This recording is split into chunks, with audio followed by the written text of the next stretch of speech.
Filthy, destructive, disease-ridden wild hogs brought to New Mexico from other states are now spreading out of control.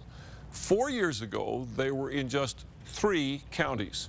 Now they're in 17, threatening people, other animals, and even the land itself.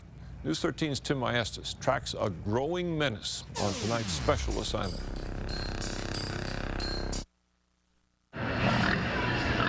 Hogs rampaging through New Mexico, stealing food and tearing up the land.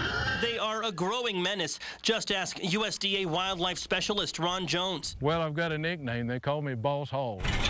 Jones spends more than half his time tracking down the wild hogs that now call New Mexico home. For years, they've been a problem in other states like neighboring Texas, but now they're believed to be in every New Mexico county bordering Texas and as far west as the Rio Grande. I'm continually working on pigs. It hasn't really, all it has done through the years is intensify. Jones says the calls started coming in about 6 years ago, with females producing litters of 4 to 12 piglets as often as every 6 months. The hogs are causing major damage to the land and crops of farmers and ranchers like Bill Humphreys outside Tucumcari. And they'll root up a quarter of a mile of road, and it's really hard to fix because they'll dig big holes, kind of like bomb craters in it. It's clear that the number of hogs are increasing. Humphreys and Jones showed us some of the damage the hogs left behind. About 2 acres of torn up grassland Humphreys' cattle can no longer eat. What are they looking for when they dig up the land like this? I got it right here. This is a hog feces, and if you'll notice here, there's all these exoskeletons of bugs. Jones says each wild hog causes an estimated $200 in damage every year. He's caught about 300 so far. So where are they coming from? I've been in on 2 DNA projects with these feral pigs,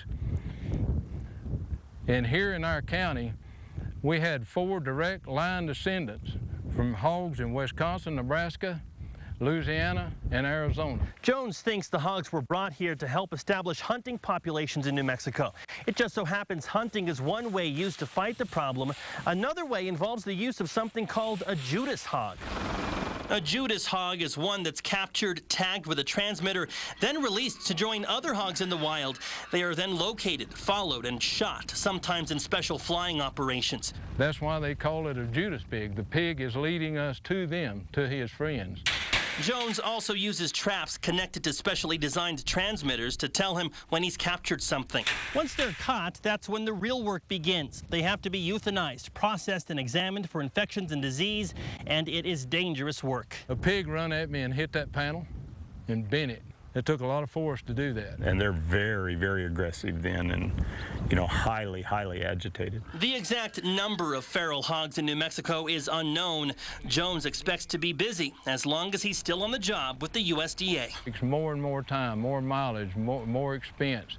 It's just a continuous thing. Tim Maestas, KRQE News 13.